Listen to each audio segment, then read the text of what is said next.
Yo, what is up guys? It's the Goblin and welcome back to another Call of Duty Black Ops 4 tips and tricks video. In this video, we're going to be talking about the blueprint to get 100 plus kills every single time in Call of Duty Black Ops 4 and how you can do this depending on the game. And we're talking about not these game modes that can last 20 to 30 minutes. We're talking about your traditional 8 to 15 or 8 to 13 minute game modes, you know, your dominations and stuff like that, whether it's on Nuketown, whether it's 6v6 or 5v5, of course, depending on different factors like that, and the size of the map are different maps. Of course, you're gonna have a higher chance. Slums, Nuketown, Summit, very, you know, the smaller maps that kill streaks can usually go ham on. You have a better chance to get 100 plus. But we're gonna talk about it in today's video, give some tips and tricks, and analyze this 100 plus that I got during the double XP Nuketown a little bit ago with this Maddox classed up. If you guys could drop a like on this video, let's go for 1,500 likes. That would be absolutely incredible. If you could hit that, subscribe to the channel if you guys are new, I would much appreciate that. Everyone smacking that like button. It only takes half a second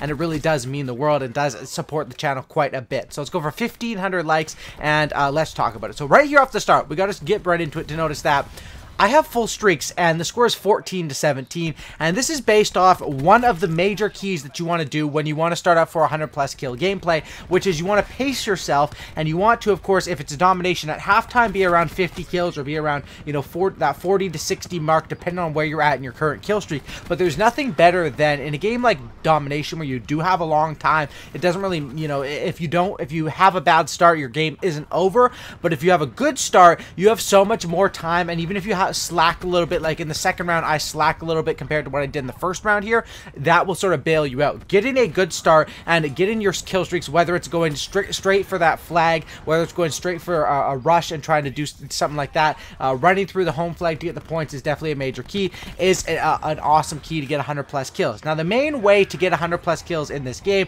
is not by running around with your gun and going SMG rushing, which you can do this with an SMG or an AR, but it's about playing for your streaks. You can go rushing all out, but as long as you are converting on those streaks. Dying one off of a full set of score streaks could kill your gameplay. It could make it be the difference between a win and a loss, be the difference between 100 kills and 60 kills because of the momentum. Just everything shifts. You know, it's not just that one thing. You got to think about everything that it affects. Getting kill streaks allows your team to push up, to get map position, to get spawn control, to get flag control, to get objective control. It pushes the enemies back. It makes good players in the enemy team back out. It does so many different things that, you know, and then that leaves spots for more other players who don't care about getting spawn trapped who might join in. There's so many different things that matter. So getting 100 plus kills, your key is to play around those score streaks, and a major key is having a good start so you give yourself some leverage later in the game. You can see here how I'm playing it with this Maddox. I am playing quite aggressive, and that's something that I will say, it's all about risk reward. Being aggressive allows you to get those kills on the ground with your weapon,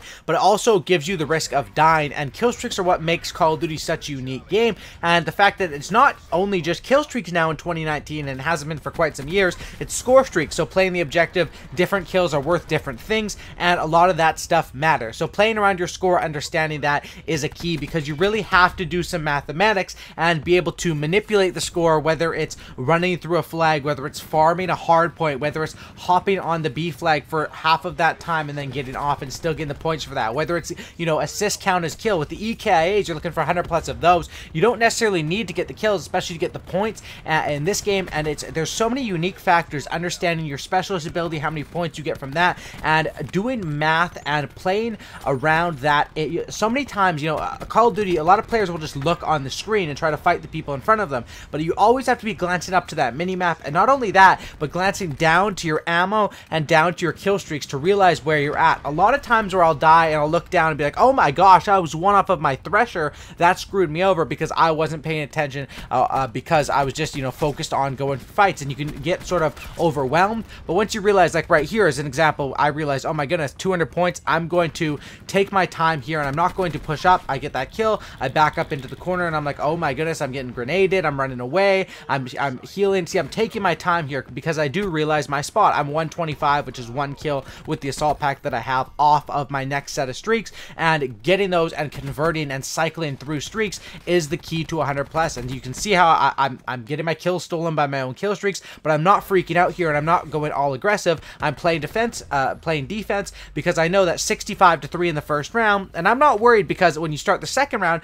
there's a lot of opportunity to get free points. And what I mean by that is running through that first flag, just run through it, stop for a second on it. That's going to be some free points. And then, of course, if you are a good player and understand rush routes and how fast different players can get to different spots with different weapons, or, you know, that's to overcomplicate it, but you know what I mean by rush routes, you can also, you know, make use of that. So I don't think that it's a bad thing to go into the next round set up. Of course, I'm super set up here because I got the double setup. I'm set up with my score streaks. I drop the assault pack, I get the flag capture, and look at that. I run up top here because you'd say, wait, Goblin, this isn't one of your rush routes running up top. It was because I was 10 off of a strike team that I ran up top. You can see how I'm playing to the situation, calling all my streaks, and now I'm chilling. I can run in there, I can do whatever, because if I die, it's not a big deal. I'm not, you know, playing for nuclears in this situation. I'm not playing to stay alive. I'm playing for 100 plus kills, and I'm playing for fun games where I'm able to get a lot of kills and also a lot of capture point, or not capture points, but a lot of kills, and also give basically a lot of fun in that game. I don't care if I get a lot of deaths. It doesn't, you know,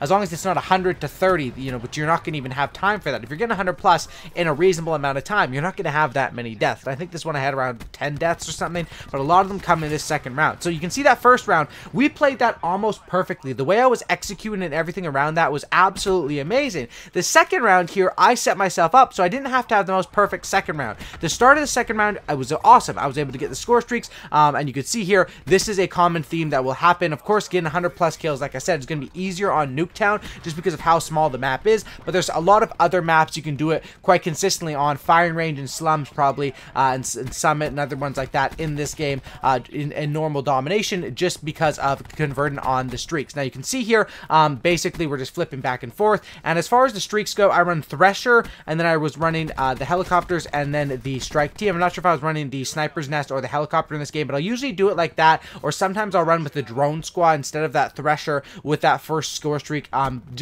think Thresher, it was still, I think when I got this gameplay, I wasn't high enough level to have drone squad, because in the future, in the next gameplays after this, I was running like SMGs and running in there with drone squad. So I think that's why I was running Thresher. Either way, Thresher is kind of a bad kill streak, but on Nuketown, it's actually decently effective. You can see there, I died off score streaks once again right there. So that's where this gameplay could have gone even better. And you can see by setting myself up, I was still able to get 100 plus kills this game, and but I could have had way more streaks there, and this game could have been a lot better of a game. It could have had less deaths and even more kills because of that. But I don't really, you know, you can't do much but shake it off and play aggressive. So on this game, I converted on the majority of my streaks when I was, and converting is like when you're probably like 300 points away or so. That's when you sort of want to switch up your playstyle for one of those bigger streaks. You can see right here, once again, I'm 100 and something off. I'm backing off. I'm switching up my playstyle. I thought I was around the corner there. I'm not sure how I died, but once again, I wasn't able to fully convert. I did sort of a half convert there because I was able to get the Thresher, but you can see the mistakes that are happening in this second round. I'm too aggressive, and maybe it's because of my overconfidence after that amazing first round. I'm like, I'm smacking these guys. I'm going to play aggressive. I'm not sure if that's what it was, or just the fact that I got in sort of unlucky situations where, like I said, I thought I was around the corner there. I got rushed by, I think it was like a shotgun, someone with a close range gun on the first one. Yeah, it was a shotgun. So you can see here, the second round didn't go nearly as well, but because of, you know, the advantage, you want to get around, you know, you set yourself up with around 50 kills in the first round. I set myself up with 65-3 and going into that next round with a big set of streaks. So even though I'm sort of getting crapped on right now, it doesn't really matter, because it is very hard to stay consistent throughout the whole game, and that's where you'll have those magical games where it's like 150 kills to 3 deaths, or, you know, your 100 plus flawlesses and different things like that. But you always have to play at your own pace, but I recommend pacing yourself based on the score streaks and based on your objective. If you want to get 100 plus kills every single game and you're going into it with that goal, you have to be going for big score streaks. You have to be using things that help you get those score streaks.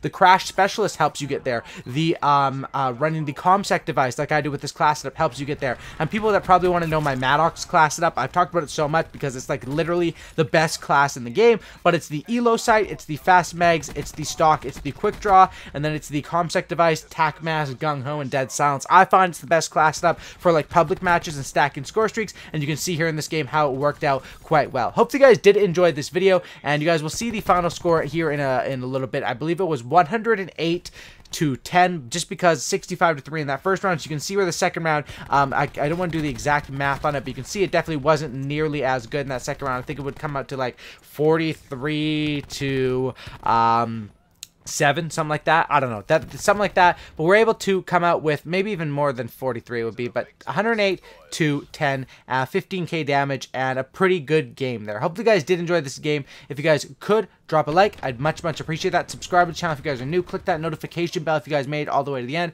Check out some of my other vids, and that's about it, guys. I'm out. Peace.